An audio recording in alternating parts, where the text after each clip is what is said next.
चाचा चौधरी और चौधरी चौधरी भाई भाई। विदेशी जासूस। शेखो, आज दशहरा है, ये बम फटना चाहिए।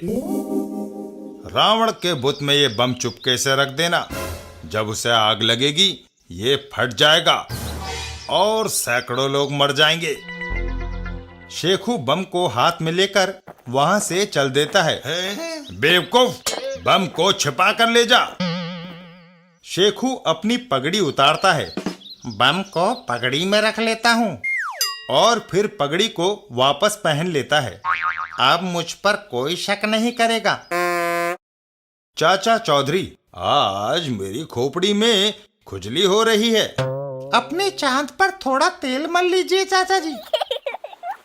तू नहीं समझता, जब मेरे सिर में खुजली होती है तो ये संकेत है कि कहीं कोई गड़बड़ होने वाली है। चाचा चौधरी हाथ में भीमसेनी लठ लिए घर से निकल जाते हैं। मैं चला। इतने बड़े शहर में ये कैसे पता चलेगा कि कहाँ आपकी आवश्यकता है?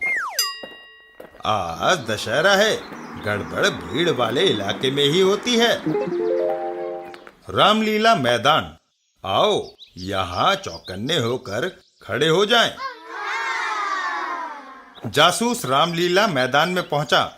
अरे, रावण के बुत के पास तो पहरा दिया जा रहा है। उसे यहाँ से खिसकाने के लिए एक ट्रिक याद आई। जासूस चाचा चौधरी के पास पहुंचता है। अरे, लगता है आपको कहीं देखा है। क्या नाम है आपका? चाचा चौधरी। मैं शेखू चौधरी। चौधरी चौधरी भाई भाई, आओ गले लग जाएं। शेखू चौधरी, जब हम किसी को भाई बनाते हैं तो पगड़ियां बदल लेते हैं। आओ एक दूसरे की पगड़ी। पगड़ी उठाते ही उसमें छुपा बम जमीन पर गिर पड़ता है। अरे, बम! चाचा चौधरी और जासूस। बोल, ये बम किस लिए यहाँ लाया? चाचा चौधरी का एक जोरदार वार। बोल। आई, बताता हूँ, मैं विदेशी जासूस हूँ। कुछ देर के बाद।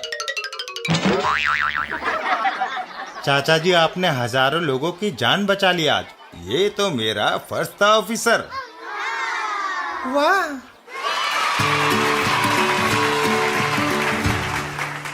चाचा चौधरी और बचाना अंतरिक्ष यात्री को। चाचा चौधरी कई दिनों तक जुपिटर पर साबू के साथ रहे। एक दिन, साबू, चलो अब घर चलें। क्यों चाचा जी, क्या जुपिटर की जिंदगी अच्छी नहीं लगी? नहीं, ये बात नहीं। यहाँ के लोगों ने मेरा जो आदर सत्कार किया है, मैं उसे भूल नहीं सकता। परंतु अपना देश आखिर अपना देश ही है। साबू और चाचा चौधरी वापस चल देते हैं। अच्छी बात है, हम वापस चलते हैं। और रॉकेट चाचा चौधरी और साबू को लिए जुपिटर से चल दिया। अंतरिक्ष में उड़ता हुआ रॉकेट पृथ्वी की ओर बढ़ रहा था। साबू, वह देखो, वह रही हमारी पृथ्वी। वह तो फुटबॉल जैसी लग रही है चाचा जी। दूर से पृथ्वी ऐसी ही दिखाई देती है। तभी उन्हें अंतरिक्ष में कुछ दिखाई देता है। साबू, वो देखो सामने। कोई भटका हुआ अंतरिक्ष यात्री लगता है चाचा जी। उसकी मौत निश्चित ही लगती है। हमें उसे बचाना चाहिए साबू। नामुमकिन। जो कोई उसे बचाने रॉकेट से बाहर जाएगा वही अंतरिक्ष में खो जाएगा। मुझे एक तरकीब सूझी है। क्या? चाचा चौधरी अपनी पगड़ी उतारते हैं। ये पगड़ी हमेशा आड़े वक्त काम आई है, आज भी हमारी मदद करेगी। इसका एक सिरा तुम्हारे पांव से, दूसरा रॉकेट से बांध देते हैं। फिर तुम अंतरिक्ष में खो नहीं सकते। ठीक है। साबू अंतरिक्ष में। पगड़ी काफी लंबी है, मैं उस अंतरिक्ष यात्री तक पहुंच जाऊंगा। साबू अंतरिक्ष यात्री को अपने हाथ में पकड़ लेता है। आहा, आ गया काबू में। वापस रॉकेट के अंदर। साबू, ये बेहोश है, इसे तुरंत ऑक्सीजन दो। ऑक्सीजन देने से अंतरिक्ष यात्री होश में आता है। मैं कहाँ हूँ? घबराओ नहीं, हम तुम्हारे मित्र हैं। तुम अंतरिक्ष में कैसे भटक गए? मैं अमेरिकन हूँ, मेरा नाम जॉनसन है। दूसरे साथियों के साथ रॉकेट द्वारा अंतरिक्ष में आया। मौसम अनुसंधान के लिए रॉकेट से बाहर निकला। मैं जिस रस्सी से बंधा था घूमते हुए खुल गई। कुछ देर तो ऑक्सीजन के सहारे अंतरिक्ष में भटकता रहा, फिर वह भी खत्म हो गई। फिक्र मत करो जॉनसन, हम शीघ्र ही पृथ्वी पर सुरक्षित पहुंच जाएंगे। पृथ्वी पर? चाचा जी, आपका ये रॉकेट जरूरत से कुछ ज्यादा बड़ा है। वह इसलिए कि साबू जैसा आदमी भी इसमें बैठ सके। चाची, अरे तुम लोग 2 गए थे और 3 लौट रहे हो। भगवान, तुम नहीं समझ सकोगी।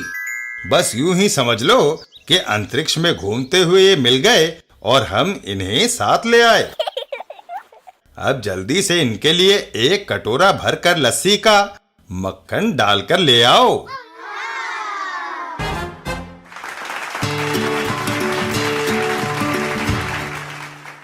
चाचा चौधरी और अरमान अली फरमान अली। एक दिन चाचा चौधरी और टिंगू मास्टर रेलवे स्टेशन पर। चाचा जी भागो, गाड़ी छूटने वाली है। ट्रेन के अंदर। किस्मत अच्छी है टिंगू मास्टर कि बैठने की जगह मिल गई। भाई साहब, ये आपका बच्चा है। ये सुनकर टिंगू मास्टर को गुस्सा आ जाता है। देखो चाचा जी, मैं इन दोनों को उठाकर खिड़की से बाहर फेंक दूंगा। ये बच्चा नहीं, टिंगू मास्टर है। बड़े बड़े काम करता है। उम्र 35 साल है, सिर्फ कद का थोड़ा छोटा है। माफ करना भाई साहब, गलती हो गई। और ट्रेन वहां से रवाना हो जाती है। टीसी, अरे तुम आदमी हो 3 और टिकट दिखा रहे हो आधा। एक ऊपर बैठा है, 2 नीचे, हुए ना 1/2, यानी आधा है। इधर चाचा चौधरी और अरमान अली फरमान अली, आप दोनों की शक्लें एक जैसी हैं। अमा हम जुड़वा भाई हैं। मैं अरमान अली और ये फरमान अली। कहाँ जा रहे हैं आप? मैं भोपाल जा रहा हूँ और ये झांसी। हम दोनों का कारोबार अलग अलग शहरों में है। थोड़ी देर में वो दोनों सो जाते हैं। अच्छा, अब रात हो गई, जरा सो जाएं। झांसी रात के 12 बजे आता है चौधरी साहब, मुझे जगह जरूर देना। फिक्र मत करो, मुझे रात देर तक जागने की आदत है। रात के 12 बजे लो, झांसी का स्टेशन आ गया। लेकिन अरमान अली तो गहरी नींद सो रहा है चाचा जी। गाड़ी के अंदर अंधेरे में कुछ दिखाई नहीं दे रहा। अरे मियाँ अरमान अली, उठो, झांसी आ गया है। अरे ये तो जाग ही नहीं रहा।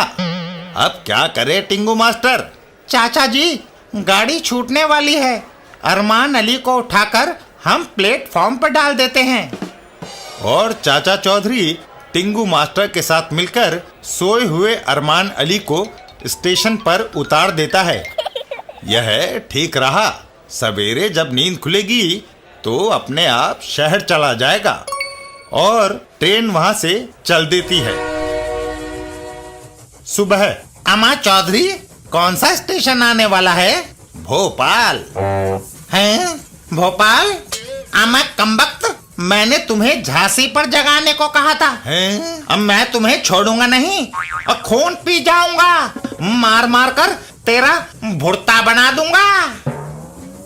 चौधरी, तुम क्या सोच रहे हो? मैं सोच रहा हूँ कि जिसे मैं झांसी पटक आया हूँ वो मुझे कितनी गालियां दे रहा होगा।